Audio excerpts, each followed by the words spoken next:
en la economía de la República Dominicana la guerra Rusia-Ucrania. Que no es una guerra Rusia-Ucrania, es una grosera invasión de Invasión Rusia rusa, es una invasión rusa. al pobre Sí. pueblo de Ucrania. Déjame decirlo yo. Por lo No, pero Es es una verdad, invasión. apúntame en esa lista. Entonces, para tratar ese tema, Qué bueno que Juan que se es fue. de economía, puramente economía, hemos logrado a César Villalona, economista calificado, altamente calificado, para que nos dé su visión de cómo afectará o está afectando ya a la República Dominicana, porque de hecho han sido cancelados más de 54,000 reservaciones de turistas rusos que habían hecho sus planes de viajar a la República Es un Dominicana. efecto directo. Sí. Buenas tardes, Buenas. César Villalona. Buenas tardes, gracias por invitarme a su programa. Es un gusto estar aquí con Gracias a ustedes. usted. ¿Cómo no? Entonces, le hacía la pregunta, su visión sobre cómo afectará esta crisis ruso-Ucrania a la economía de la República Dominicana. Bueno, hay una afectación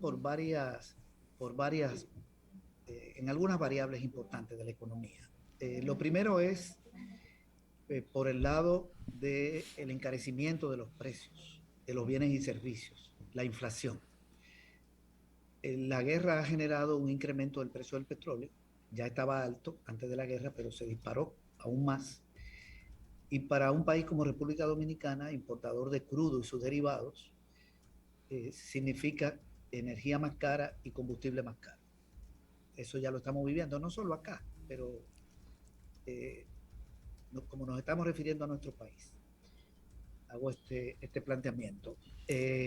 Mire, Eso antes significa... de que usted continúe ahí, yo lo entiendo eso, pero el mayor número de dominicanos no entiende por qué si la guerra es en Rusia y Ucrania, tiene que aumentar el precio del petróleo que no sea el petróleo ruso, porque Muy buena nosotros no le pregunta. compramos petróleo a Rusia.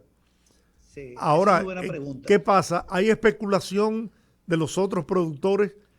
No, lo que sucede es que la guerra está en dos países petroleros. Rusia es el segundo productor mundial de petróleo. El primero es Estados Unidos, productor, no de reserva. Y los países de la OPEP decidieron no aumentar su producción, que son los países que tienen el 60% de la producción mundial, entre ellos Arabia Saudita, los países árabes del Medio Oriente, Venezuela, entre otros. Rusia no es de la OPEP. En un país en guerra, eso genera dificultades de producción. Ucrania también es petrolero y tienen gas, los dos. Rusia tiene la mayor producción mundial de gas y las mayores reservas. En el caso del gas, el petróleo y el gas son el 65% de la energía mundial. Entonces, cuando se da una guerra, baja la producción, pero sobre todo se genera mucha incertidumbre. Y lo que tiende a ocurrir es que suben los precios. Ahí hay riesgo de que cierren el estrecho de Bósforo, que une el Mar Rojo con el Mar Mediterráneo, que pueda haber un problema en el mundo árabe. Hay países aliados de Rusia como Irán, que tiene la segunda reserva mundial de gas y la quinta de petróleo. En Irak hay un gobierno aliado de Irán, están gobernando los chiitas, a pesar de que hubo una intervención de Estados Unidos, pero ahí hay un gobierno aliado de Irán y tiene la segunda reserva mundial, la tercera reserva mundial de petróleo. Entonces eso trasciende, porque el lío está en Europa, sobre todo en Euroasia, pero también los países árabes y del Medio Oriente son impactados. Entonces viene un incremento. Para nosotros ese es un daño, pero hay otros daños que van a depender de qué tanto se prolonga el conflicto. No quiero plantear las cosas en términos de catástrofe, pero por ejemplo, de los países de Europa viene el 15% del turismo a República Dominicana. Menciono Europa porque el problema no es solo Rusia y Ucrania, sino que Europa está siendo afectada. Alemania, Francia, todos esos países están afectados porque se le ha encarecido el precio del petróleo y del gas que compran de Rusia. Rusia vende en Europa más del 40% del gas que se consume en Europa, más del 40% del carbón y el 33% del petróleo. Todo eso está subiendo. En Europa hay un daño, pero además Europa le puso sanciones a Rusia. Significa que le está vendiendo menos a Rusia, está afectando sus exportaciones. Y Rusia tiene que ver de qué países trae lo que antes le vendía a Europa. Entonces, y Europa también está invirtiendo en gastos militares. Y él está comprando gas a Estados Unidos, que es más caro, que no va a suplir todo el gas ruso, pero es una parte del mercado. Es más caro porque está más lejos. Entonces en Europa hay alza de costos, mayor gasto militar, caída de exportaciones. Entonces eso puede tener daños en cuanto al empleo y la posibilidad de viajar y hacer turismo disminuye. No se hacen cero, pero disminuye. Nosotros tenemos un 15% de turismo europeo. El turismo es la segunda fuente de divisa, la tercera. Claro. En realidad, la primera son las exportaciones de bienes, 12.000 millones, la remesa 10.400, el turismo más de 6.000. Otra variable que se vería afectada son las remesas familiares, porque también el 9% viene de Europa, son 1.000 millones de dólares en el año 2021. De 10.400 millones, un poco más de 1.000 vinieron de allá. Eso se puede reducir, el envío de remesas, si hay trastornos económicos en los países europeos. No sabemos en cuánto, depende de la prolongación de la guerra y del daño económico. Y las exportaciones dominicanas pierden competitividad a nivel internacional, que es otra fuente de divisa, porque la inflación interna es muy grande. Ya fue 7.5 el año pasado, este año va en 2 hasta febrero. Si llega a 12, entonces un producto dominicano se encarece mucho su costo y pierde competitividad externa. O sea, nosotros tenemos daño por 4 variables generadoras de dólares. ¿Cuál es? Exportación, turismo, remesa y la inversión extranjera, que es la otra que no le mencionaba. Correcto. Porque alrededor de un 30% viene de Europa, claro. Viene más de Estados Unidos. ¿Qué debemos no quiero hacer? No quiero dejar una idea catastrófica, porque yo soy de lo que creo que la guerra tal vez no dure tanto tiempo. Bien, pero ¿qué debemos hacer frente a esta realidad? Bueno, el gobierno dominicano, hay unas cosas que han estado ocurriendo aquí que me parecen buenas, por ejemplo, la revaluación del tipo de cambio, el hecho de que la prima haya bajado, eso ayuda. ¿Por qué? Porque el problema principal que tiene la economía dominicana en este momento es la inflación. Hay momentos donde puede ser la deuda, el déficit fiscal, puede ser la carencia de dólares, pero aquí es la inflación, hay que atacar la inflación, que para la economía es como la fiebre para el cuerpo humano. Y creo que si se baja la prima, como ocurrió, el producto importado se abarata, incluyendo la materia prima y la maquinaria. Eso puede contribuir a enfrentar ese mal. Ahora, tiene un impacto negativo para los exportadores, porque un exportador vende en el exterior y el Banco Central ya no le está dando, digamos, 60 pesos por $1, sino que le está dando menos, y eso le quita competitividad y rentabilidad. Pero es preferible tener un pequeño daño por el lado de las importaciones a cambio de enfrentar el problema de la inflación, porque el Banco Central tiene 12.500 millones de dólares en reserva monetaria y puede, con ese dinero, aunque las exportaciones bajen un poco, el turismo, la remesa, puede hacerle frente a las necesidades de financiamiento, de importaciones, de maquinaria, materia prima, que es el 65% de lo que el país compra en el exterior, de lo que trae, y que no lo puede dejar de traer, porque si baja la importación de maquinaria y materia prima, se afecta a la industria, todos los sectores económicos. Entonces hay que mantener las importaciones. Y hay reservas suficientes para enfrentar eso. Por eso esa revaluación me parece bien.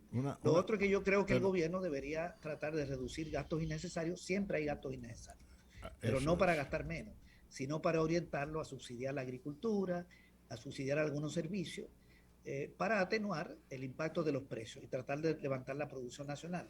Bueno, se pueden hacer muchas cosas, pero es muy complicado. ¿Cuál es su opinión?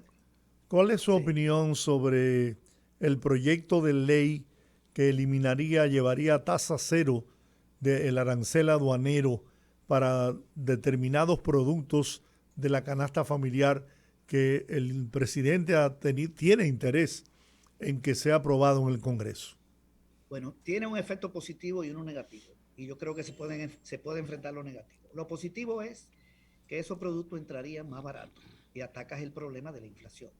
Yo insisto mucho en la inflación porque si sigue subiendo y llega a 10, la tasa de interés de la banca va a subir. Es decir, la inflación arrastra la tasa de interés. La banca tiene que pagar más sobre los ahorros o la gente retira los ahorros, las empresas. Y también sube la tasa de interés que cobra sobre los préstamos, que es la tasa activa. Entonces eso encarece el costo del dinero, sube los costos de las empresas. Es un tremendo problema. La inflación genera alza de interés y genera devaluación y se va a generar un círculo vicioso. Hay que atacarla. Si esta medida reduce los precios de algunos productos y de materia prima, eso es positivo, pues reduce costos y alimento más barato para la población. Pero tiene un efecto negativo, que si ese producto importado también se produce aquí, aunque no sea 100%, y aumenta mucho la importación, afecta a los productores nacionales. Claro, por supuesto. Entonces creo que el gobierno entonces debe darle un apoyo a la producción nacional. Y para eso puede adoptar políticas fiscales, puede adoptar políticas crediticias, crédito a tasa de interés baja, tal vez algunos incentivos fiscales, aunque sean temporales. Entonces hay formas de enfrentarlo, pero una medida unilateral de recorte de arancel unilateral sí puede afectar a la micro, la pequeña empresa, al sector agropecuario. Estamos hablando de alimentos, y la mayoría de los alimentos no son agrícolas, son industriales. Faltaría algo, combatir Sí. la especulación, porque a todo esto la especulación pasa por encima de todos esos factores lógicos de la economía, ¿verdad? Para sacar mayor provecho, por supuesto. Entonces, ¿no sería conveniente que el gobierno, a través de INESPRE, como lo ha intentado recientemente, la canasta, la famosa paquete de INESPRE, Sí. que el gobierno asuma, ¿verdad?, de manera más amplia la comercialización a precios racionales de los productos para combatir la inflación, los efectos de la inflación? Totalmente de acuerdo, totalmente de acuerdo. El gobierno puede ser incluso el importador. Correcto. Porque y que la medida sea temporal. Digamos, pasado este problema, se puede volver a cambiar la política. Claro. Pero estoy totalmente de acuerdo en que el Estado debe jugar un rol. Si el Estado está quitando aranceles, que le va a implicar incluso recorte de ingresos, aunque tal vez no sea mucho, porque el arancel no es el principal tributo aquí, es el ITEVI, la renta y otros. Pero hay un sacrificio fiscal, debe garantizar En tu que no visión, se especule. en Que tu- no Yo, se especule. perdóname, Entonces, Rudy, yo he planteado, y no sé si el proyecto de ley lo contiene, que las importaciones deben ser reguladas y autorizadas por el gobierno. Si es en el sector agrícola, agricultura, no sé. ¿Para qué? Para combatir la especulación y también para paliar la escasez en caso de que se produjera. Que bajo esos dos conceptos sí se puede importar. Ahora, si vamos a importar productos que tenemos en la producción nacional y que satisfacen la demanda, ahí sí estaríamos afectando al productor dominicano. Sí, hay que analizar cada producto, es correcto lo que ha planteado. Hay que analizar cada producto. El Ministerio de Economía, me imagino que debe haber hecho un cálculo y es el ente que debe regular eso. Lo otro que puede hacer también es no bajar los aranceles, sino tratar de apoyar la producción nacional. Solo que en este caso es más difícil subir la producción. La oferta viene de dos lados. La producción nacional se ofrece y la otra parte que se ofrece es la importación. O sea, la oferta de producción más importaciones. Claro. Las importaciones suelen ser más fáciles, porque levantar la producción agrícola se lleva un ciclo. Incluso la producción industrial, aunque el ciclo es más corto. Y por eso las importaciones generalmente es un mecanismo que se utiliza, pero hay que tener ese cuidado. pues Hay que tener ese cuidado. yo tengo la Sí. impresión de que también el abrir las importaciones sobre la base de cero aranceles determina a final de cuentas la situación de carestía que significa la producción nacional. Lo pone en evidencia. Entonces yo creo que lo que tú planteas es correcto, quizás buscarlo, no lo dijiste en esa forma, pero es lo que quisiste decir, entiendo, buscar los mecanismos de que esa producción pueda ser eficiente, de calidad y a menor costo, a final de cuentas. Pero eso toma tiempo. Sí, la producción agrícola tiene su ciclo, su siembra Sí. y su ciclo. La industrial no. Claro, La industrial es diferente. responde más rápido. Pues Responde más mi rápido. pregunta que yo quería Sí. hacerte hace un momentito, y me metí ahora en esto para dar esa apreciación, es, en tu visión como seguidor de estos acontecimientos mundiales y los efectos que producen en países en vías de desarrollo, países incluso que aunque como decías en principio no estén involucrados, pero sufren los coletazos, digo yo, de esta situación. En tu visión, ¿cuál es, hacia dónde se proyecta los efectos de esta crisis, porque vamos a suponer la guerra va a tener una terminación y va a tener una terminación más temprano que tarde, porque es insostenible. O Rusia ocupa definitivamente a Ucrania y saca patadas a todo el mundo, o se arma un reperpero ahí, o esto se queda así. Pero esto no puede ser una guerra a tiempo, a un año, a 2 años, no lo soporta la situación. Entonces, esos efectos, ¿qué tiempo podría volver a recuperarse la estabilidad de los productos, del petróleo, de los insumos, de toda esta situación? Bueno, si esa guerra termina rápido, vamos a poner un plazo, digamos que termine en un mes, que me Ajá, parece que incluso puede ser antes. Es difícil hacer un vaticinio, es ok, muy complicado, ok. porque aquí depende de razones políticas. Claro. Pero esa guerra, como tú comentas, es insostenible, sobre todo para Ucrania. Es bastante difícil y Sí, sí, para sí, sí, Europa. sí, sí, Porque se habla mucho de Rusia, eso no se puede prolongar, no, sí. pero el gran daño está en Ucrania, la muerte, la destrucción, Y en Europa, y en Europa, que le está subiendo el gas, bueno, una cantidad de problemas. mantiene en Incluso las tensión sanciones a todo el Rusia afectan a continente. Europa. Sí, mantiene. Incluso Rusia tiene capacidad de aguante, porque ya le está vendiendo trigo a Pakistán, le puede vender el petróleo a China, y aunque venda menos, el precio ha subido. Y el gas, puede comprar productos de Sudamérica. Hay países que le va bien, como Brasil, Argentina, Uruguay, que tiene una producción enorme de carne, México, porque no todo el mundo pierde en esto. Entonces, si esa guerra termina en un mes, yo lo que me imagino es que el acuerdo a que se va a llegar es que Rusia se retira de Ucrania, no puede ocupar Ucrania, ese país tiene que ser independiente, pero Ucrania no entra a la OTAN, puede entrar a la Unión Europea como Noruega, pero no a la OTAN porque habrían bases militares en la frontera rusa, que con un misil puede destruir Moscú en 6 minutos. Eso es muy complicado. Sí. Es como que México, como decía Putin, en eso yo coincido con él, un misil, una base militar de Rusia en México, Estados Unidos no la toleraría, porque la soberanía de México, que para hacerlo, para llegar a ese acuerdo, no puede poner en riesgo la seguridad de Estados Unidos. Entonces este es un problema más complicado, el concepto de la soberanía, que todos las defendemos, pero hay que tener ese cuidado. Entonces, para Rusia es intolerable. Primero desaparece Ucrania, antes de que Ucrania entre a la OTAN. Puede desaparecer todo el planeta. Entonces, eso no va a ocurrir. Creo que no va a entrar a la OTAN. Y Ucrania incluso va a perder 2 repúblicas del oriente, de Sí, la zona del los Donbass, separatistas, sí. y no debió darse la guerra. Entonces yo creo que se puede generar una recuperación más rápida de la economía. Si en un mes termina y eh, las economías europeas le quitan las sanciones a Rusia y se establece una relación de nuevo, que esa relación iba bien, porque ya incluso Italia había entrado en la ruta de la seda, el gran proyecto chino de infraestructura que viene desde la India, China, Rusia y llega hasta Europa, el gasoducto, si lo reactivan, el del Báltico hacia Alemania, para que le llegue ese gas barato.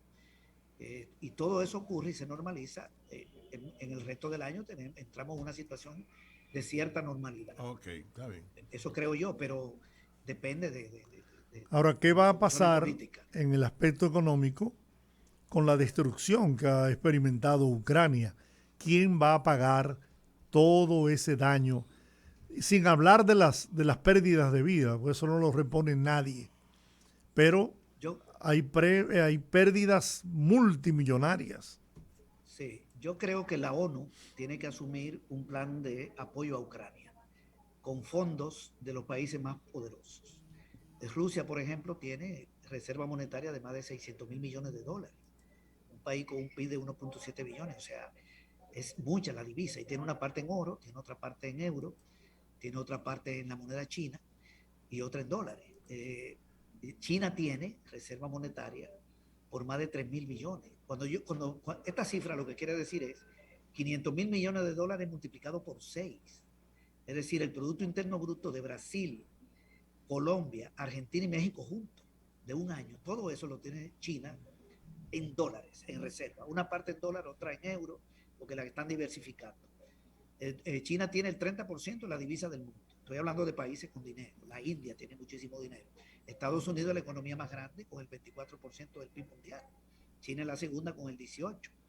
Japón es la tercera, pero ya muy lejos. Después viene Alemania, Inglaterra, la India. Esos países tienen que asumir un plan de rescate, incluyendo los alemanes, que son la cuarta economía del mundo. Francia es la número 7, después de la India, Italia la número 8.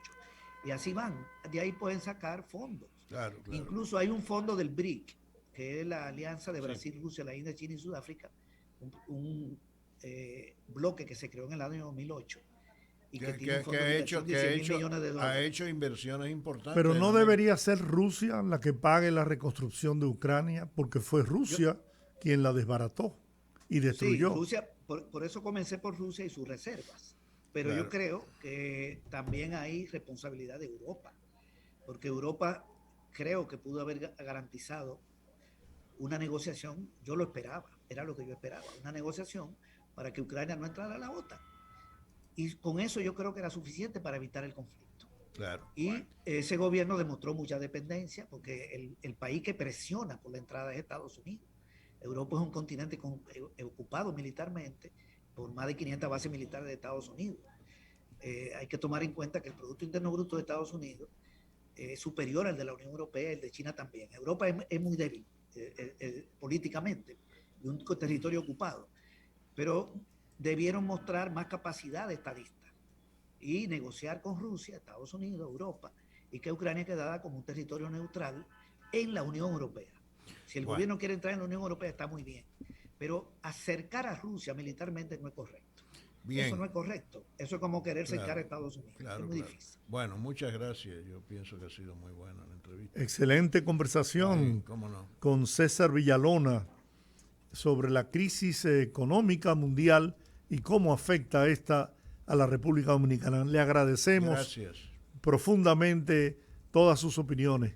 Ojalá podamos contar con usted siempre. Gracias. Muchísimas gracias y con todo gusto. Cuando quieran me pueden localizar. Hay una compañera que me localizó y podemos hacer otras entrevistas. Me dicen que usted es dominico salvadoreño. Sí, yo soy dominico. Yo tengo la doble nacionalidad, pero tengo 35 años en El Salvador, más tiempo que acá. Pero siempre estoy aquí y también doy entrevistas por Zoom. Ya hoy estamos interconectados. Sí, donde quiera podemos hablar. Así es. Bueno, pues un gran abrazo y muchas gracias. Gracias a ustedes. Bien. Bueno, vamos a la pausa.